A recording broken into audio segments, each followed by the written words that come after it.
Hello and much love to anyone that clicked on the video. For those that don't know me, my name is Lightning Hearts, and today I want to share my honest opinion or my honest thoughts regarding the newest Undeath and Birth patch notes, which is called 1.10.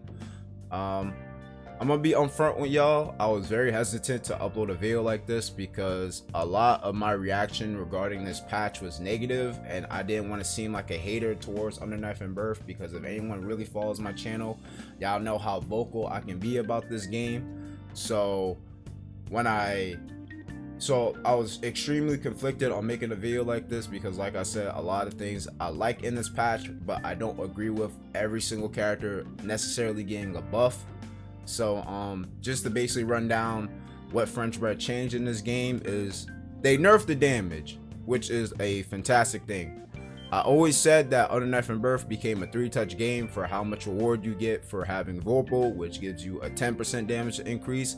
If you veil off, you get a 20% damage increase, and I think if you get Vorpal CS, same rule applies, right? And those resources actually stack up on each other, so you essentially get a 30% damage increase. French bread realized this and said, you know what, we need to tone down the damage, because now it's not becoming a back and forth, it's becoming more of a, I guess I don't want to say set play mostly, but it's becoming more one-sided, because this is probably the first game where we all agree who is top of the tier. Before in Undeath and Birth, we never really had like that strong opinion of who was really strong or who was really weak because of how well the system mechanic was crafted. But now we knew up front HYDE was strong, Yuzu was strong, on Drekia. All these characters were strong because of the amount of reward that they got off a lot of the moves that were added in this version of the game. So let me see if I can find the sentence that basically addressed this issue. Yeah, I think this is this one. In this tile, we made adjustments to make the game feel flashy and dynamic by increasing the EX gauge compared to the past tiles. However, let me highlight it for y'all so y'all know. However, this led to number of interactions per match increasing due to the average combo damage going up. We addresses this by making adjustment to the minimum guaranteed damage for attacks such as Infinity Warp and EX special moves to reduce combo damage. So they realized this, they toned it down. This is the one thing I wanted from the patch, and this is the one thing I'm glad that we got. So I was happy once I started reading the patch, or literally when I was like, okay, when I saw the sentence, I was like, good, they realized they're doing something wrong, or they did something wrong, they're addressing the problem. Cool. The things that I didn't like when I read regarding a lot of the characters changes was HYDE, him being the very first one. For those that haven't seen my HYDE needs to be stopped video, basically what I said in that was that, granted, with the damage, a lot of the things I have, it makes him basically steamroll you if he literally touches your skin. And with a character's game plan being chip damage, you're ultimately losing for trying to be defensive. So for HYDE, I was like, listen, if you're gonna nerf anything else, nerf the damage, and they basically did that. But I don't understand the direction of them buffing HYDE, because he's already a character that has pretty great neutral, in my honest opinion. He has pretty consistent combos on a lot of specials and a lot of tools that he has in his kit. The character gets rewarded a lot for just basic strike though, because he gets a combo in the corner within his grab. My initial thoughts regarding this character was that, okay, if they don't touch HYDE at all, HYDE would still be arguably probably a top 5 character, or maybe like a top 10 character. He's still really, really good.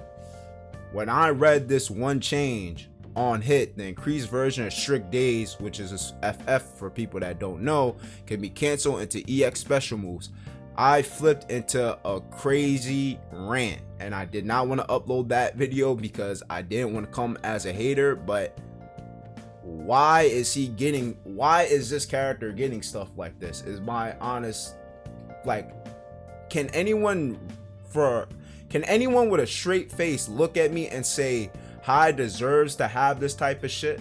And don't get me wrong, anyone that's a HYDE main watching this, I don't want your character to be low tier or get shot in the foot. It's just that he already has consistent things. Why does he need this? We can all objectively look at this and say, you know what, this is too much for a character like him. Before, HYDE had easy counterplay, and his force function was punishable or at least safe once you blocked it. Now if he hits you, if he charge FF, it's an overhead, and now if he hits you, he can EX special cancel. Where's the risk?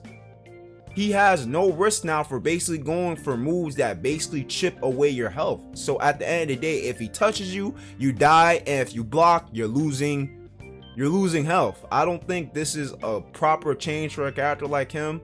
They buffed his down B plus C, which to me doesn't make any sense. They increased the active frames on the projectile, which the projectile is already good. You don't need to make it better. They made 3B a lot better. So again, there are a lot of questionable things that went into this patch notes that I was very hesitant to upload a video like this, because you know how honest I am when it comes to Uni. So this shit made no sense in my honest opinion. But let's move on for HYDE. And like I said, if you're a HYDE main watching this, believe me when I say I don't want your character to truly get shot down. It's just that when you look at a lot of things that they're adding with him, he is starting to become a character that has no flaws in his game plan. And when a character has no flaws in their game plan, they become extremely annoying to fight. So that's why HYDE, to me, like, I never hated HYDE as much as I do in this version of the game. I'm gonna say honestly, he doesn't need a lot of shit that he has. If you're a HYDE player HYDE main watching this, I hope y'all can agree that this buff that he has is a little too much, in my honest opinion. Lene got some good quality of life changes. As y'all can see, they buffed her dash speed. She's probably arguably the second or third fastest character in the game now. They made her dash block a little more consistent. I never had a problem with dash blocking with Lene, but I guess that's a cool buff for her. They increased the cancel window for her 2C, which is really good. They decreased the recovery off that normal as well.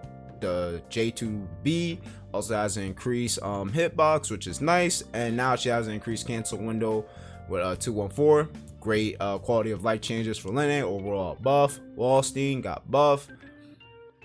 Now when I read Carmine to me kind of got me tilted as well.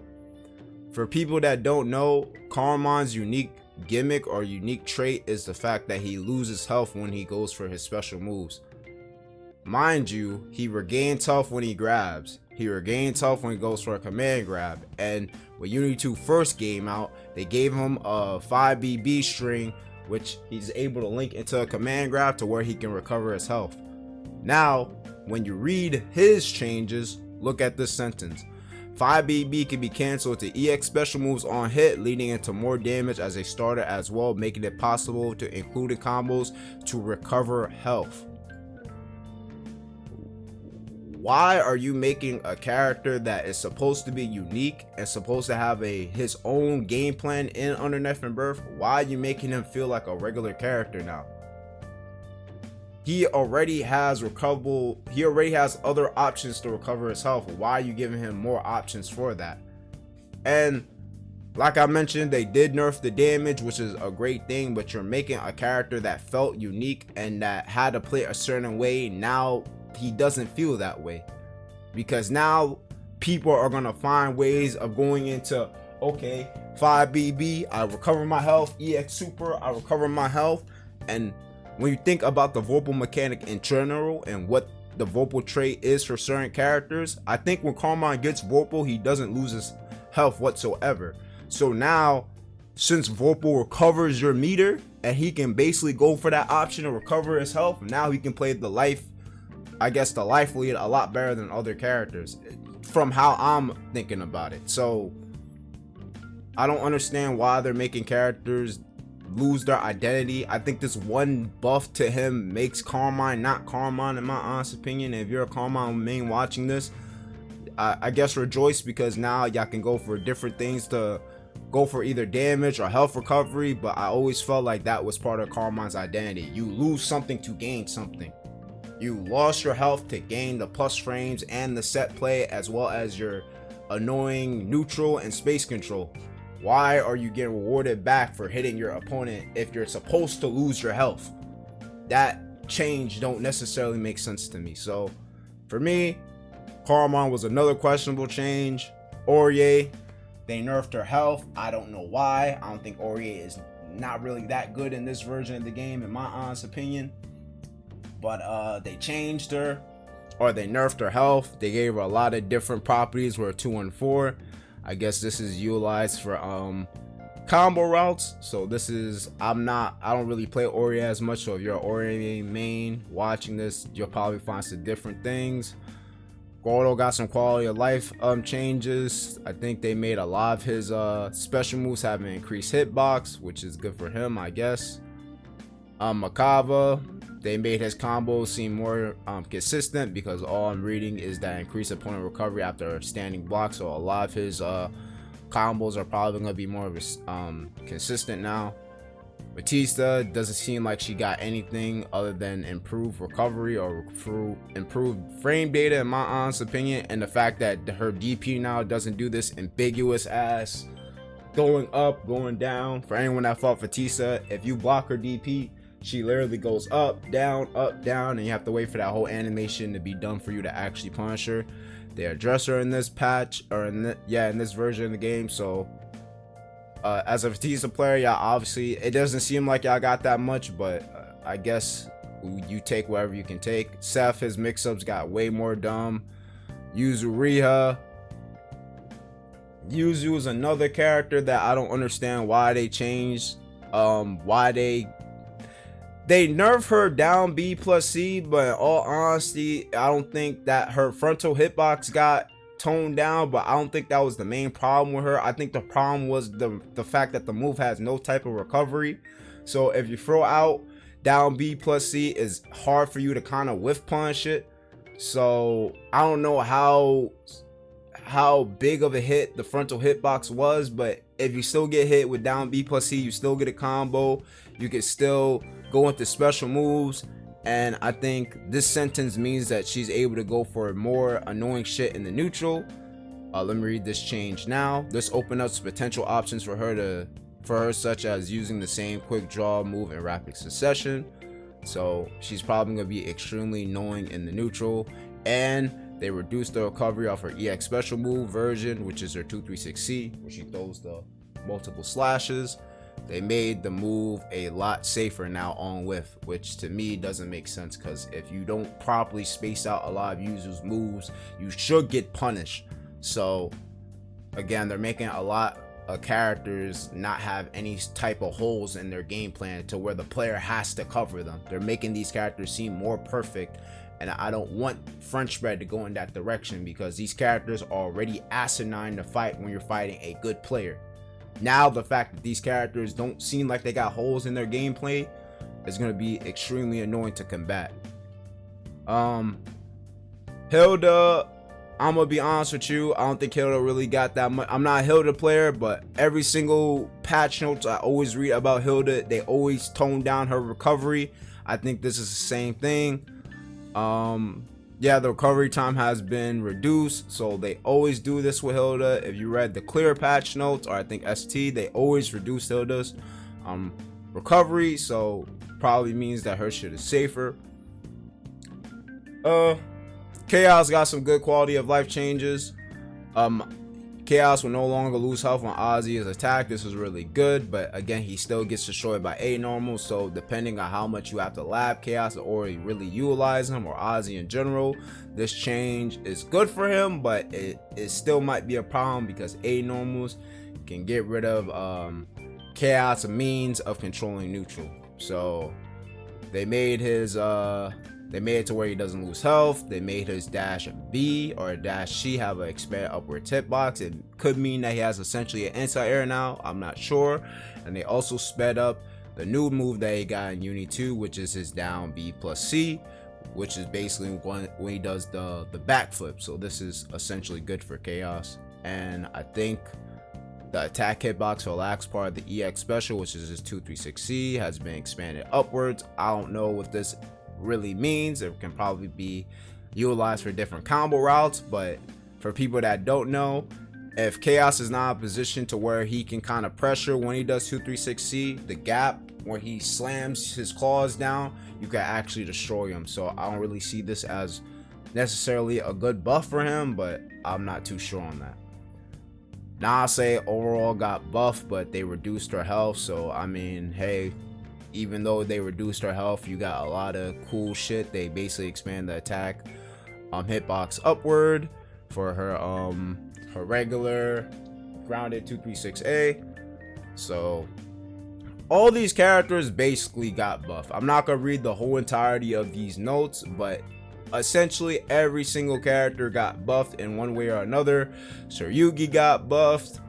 Ikiru kinda got buffed. He got nerfed in terms of his forward B plus C, but people are saying, oh, this character got shot down, but I feel like he got a lot of good shit besides this, and it still does the dumb shit to where you get a full combo if you manage to land the move, and you can cancel with 214. So it's a nerf and a buff in a weird way.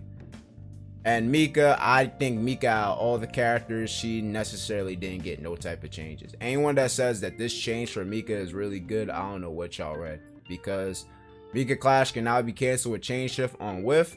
If you have to waste a valuable resource like Vorpal in order for you to remain safe, I feel like that's not really a good buff towards her. I think that's just a quality of life change. And mind you, if you don't have Vorpal and you still with B plus C, you're going to get punished. So this change doesn't necessarily mean shit for Mika players. So if you're a Mika watching this part of the video, trust me, I think out of all the characters in this patch notes, you basically got nothing. Other than the reduced hurt box on your JB and your JC got reduced downwards. Other than that, and probably your hip attack, but I don't really think you got anything worth mentioning. But yeah, that is my honest opinion when it comes to the Unnerf and Birth 1.10 patch notes. I think French Bread took 2 steps forward in terms of nerfing the damage and actually explaining why you need to strive for obtaining Vorpal now, which I kind of agree with that sentiment. But I hate the fact that they're trying to patch up holes with a lot of these characters' game plan. HYDE is one of them that comes to mind. Yuzu, CARMINE. These characters, in my honest opinion, are not like extremely top tier, but they kind of lost what made them their character, if that makes sense. They lost their identity a little bit, and it kind of it saddens me as someone that's been playing this game for a long time to read this and say, you know what, I don't agree with it, but it is what it is. So if you liked the video, make sure you leave a like, comment down below how y'all feel about the 1.10 patch notes in general. And if you really like my content, make sure you subscribe to my channel. Hopefully this video doesn't seem controversial in general. This is just my honest thoughts, so please use some critical thinking. Hopefully y'all have a valid reason on why y'all like and dislike the patch. So that's all I'm gonna say. Y'all have an amazing day and stay tuned to the next one.